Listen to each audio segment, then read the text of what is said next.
Hello, welcome to my kitchen. Today I'm making a show-stopping beef Wellington. Y'all, this is my absolute favorite thing to make. It is number one on the list.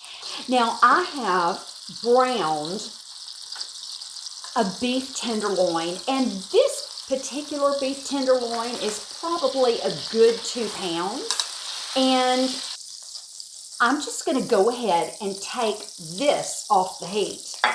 Now there is a few steps with beef tenderloin that you need to follow, but the actual process is so easy, and actually I've created a shortcut recipe.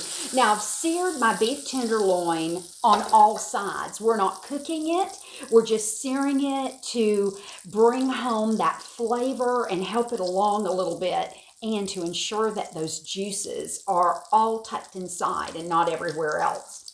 Now I've just browned this beef tenderloin in a couple of tablespoons of salted butter.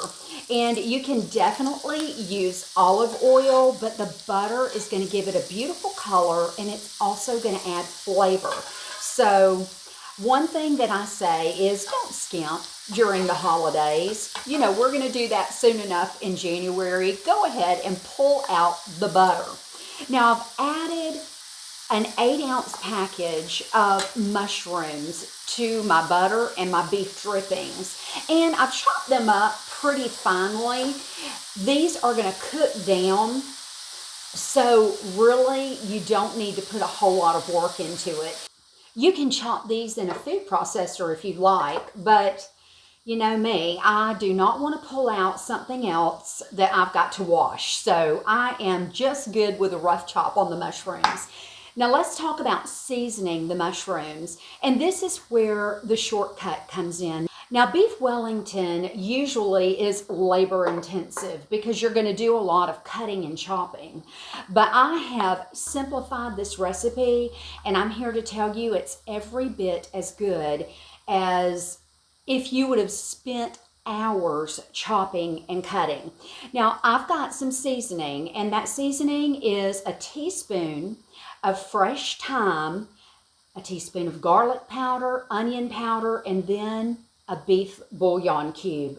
This is going to add so much flavor to these mushrooms. You don't want to cut the flavor.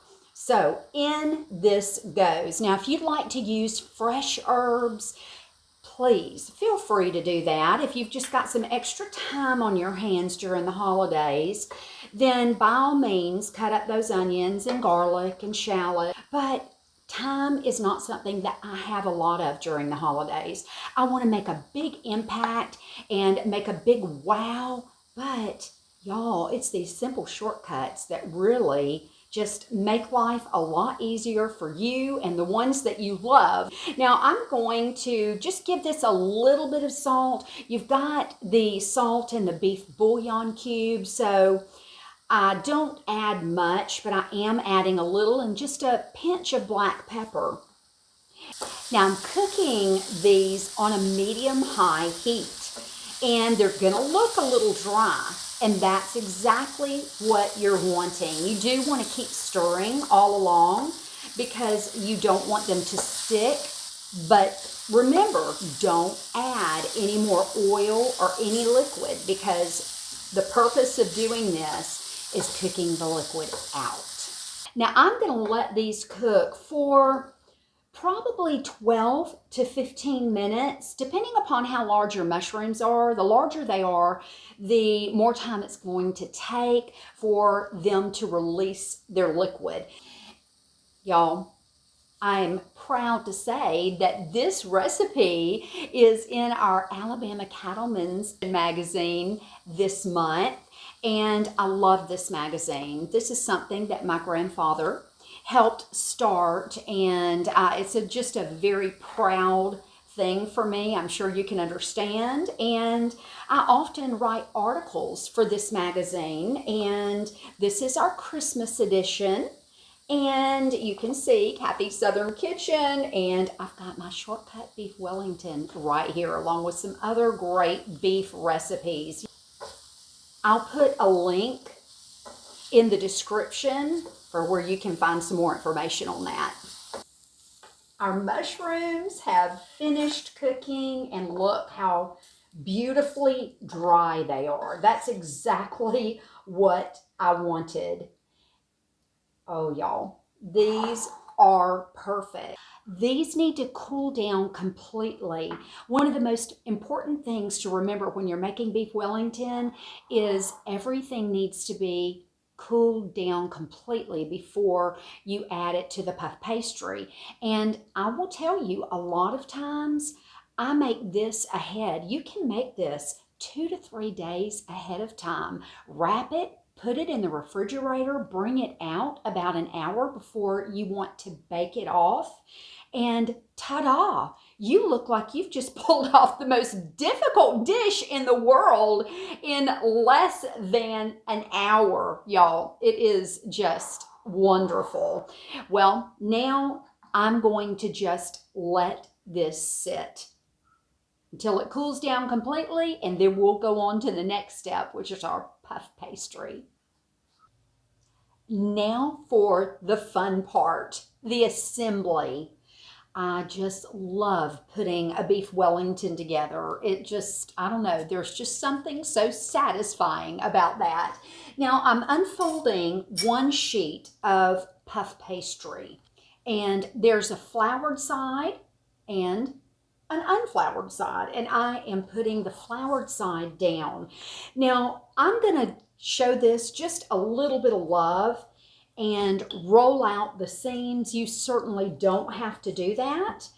If you have a little bit of a larger beef tenderloin, you can usually roll this out just a little larger and it'll fit perfectly. Now I've got this on parchment paper for a reason. We're going to transfer this to our baking sheet, and the parchment paper makes things so much easier. Now I am going to just put a little bit of Dijon mustard on our puff pastry. This is going to flavor this beef tenderloin and just give it a little something something. People really don't know that it's there. They just taste a little something, and it complements this dish perfectly. And I'm using about a tablespoon. You don't want this puff pastry to be just too wet, as I've said before, so make sure that you just put a nice thin coating, just like we're doing here. Now for the mushrooms. Oh, y'all, these mushrooms are so delicious. I tasted them and the seasoning is just perfect. I'm just taking these mushrooms and putting them in the center. This looks great. Now for the star of the show. I have this beautiful beef tenderloin, and it is cooled down completely. There's not a hint of heat in it, and I'm going to place this right in the center of our mushrooms. Now we're going to go for the wrapping. We're going to wrap the gift, and all you're going to do is take one side, and you can give it a little pull. You can stretch it just a little bit. There we go. And just pull those seams together. It's perfectly fine that they just barely meet, because this is going to be on the bottom. And as a matter of fact, we're going to turn this over right now. Look at this. Isn't it beautiful? Get back in there. Now I'm going to tuck these sides in. I want to seal this shut completely. And so I'm just going to pinch these sides closed, and I'm going to push it down into my parchment paper. I don't want this to open up. The same goes with this side. Now y'all, as far as the beef tenderloin goes, I am not using the center cut. This is more of the tapered ends, or what they call the tail of the tenderloin, and that's perfectly fine. But what I do when I am cooking the tail is pull that in just a little bit more. That way it's nice and even. I'm going to brush this with a beaten egg. This is going to give it a beautiful golden color, and it's also going to help my decor stick. Puff pastry comes with 2 sheets. So when I make a beef Wellington, I always use 1 sheet for the beef Wellington itself, and then I use 1 sheet for the decor. And y'all, this is so easy. Oh my goodness. And this has a huge wow factor. Now I have sliced my other sheet. You can just make these little thin slices with a pizza cutter or a good sharp knife. And I take these and I lay them on my puff pastry. Just tuck it in there. And then I run it diagonally. And that looks good. Now I'm going to give it just a little bit more egg wash. I want everything to be just that beautiful color. And also this egg wash is going to help my little cutouts stick. I have some little cutouts that I made with a puff pastry, and I have leaves, and I have some little cardinals. You know, that just says Christmas to me. And really, you can make your own. A lot of times in the past, when I didn't have cutouts when I was younger, I would roll up some of the puff pastry in little tiny balls, and then I would cut out leaves, and it looked like grapes and leaves and foliage were on the puff pastry, and it was quite beautiful. But I don't have as much time these days as I used to, so the cutouts are really, really my friend. Doesn't this already look pretty? Just wait until it's finished baking. Now we want to, again, go that extra mile with this since it is our Christmas dinner, and get that egg wash all over. You really kind of want to work fast with this because you want this puff pastry to stay nice and cold. The colder that it stays, the more of a rise you'll get with it. Now I'm just going to sprinkle just a tiny bit of kosher salt and a little bit of black pepper. Oh my goodness. All right, the time has come. I've got my baking sheet. There we go. And it's as easy as that.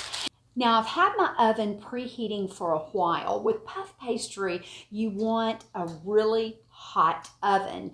And I've set my temperature to 400, and it's been preheated for 10 minutes.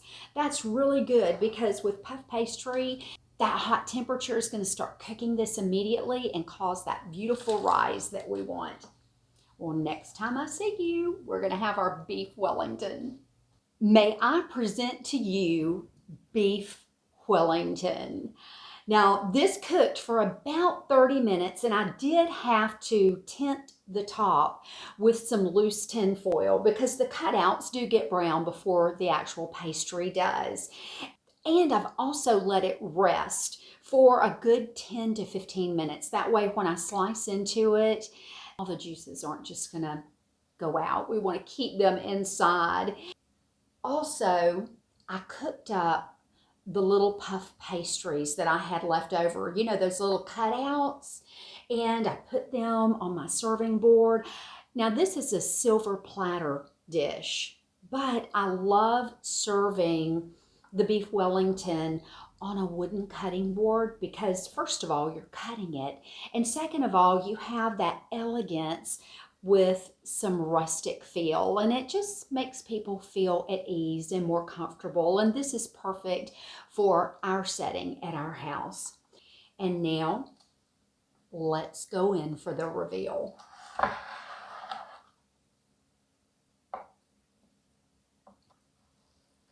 Will you look at this? Y'all, it is cooked perfectly. Now, if you like your beef a little bit more well done, just tint your pastry with some tin foil and you can cook it longer. Also, you can sear it a little bit longer if you like the more well done, but traditionally beef Wellington is served a nice medium rare. And this looks perfect. You know, I can't leave y'all hanging, and I can't go another moment without trying this. Just a little of that pastry.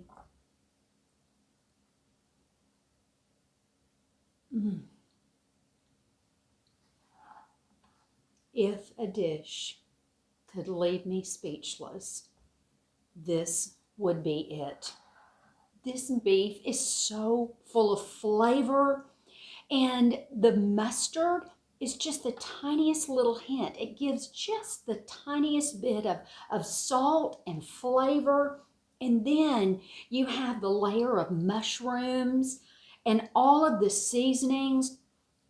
No one will ever know that this is a shortcut beef Wellington. They will think that you spent days on this, and some people do, but you know what? We don't have to. You're a blessing to me. Thanks so much for watching. Will you like this video and share it with your friends? And also make sure you go to beefitswhatsfordinner.org and check out all of the great beef recipes that they have. Well, it's going to be a great evening at our house. That's all I can say. Merry Christmas.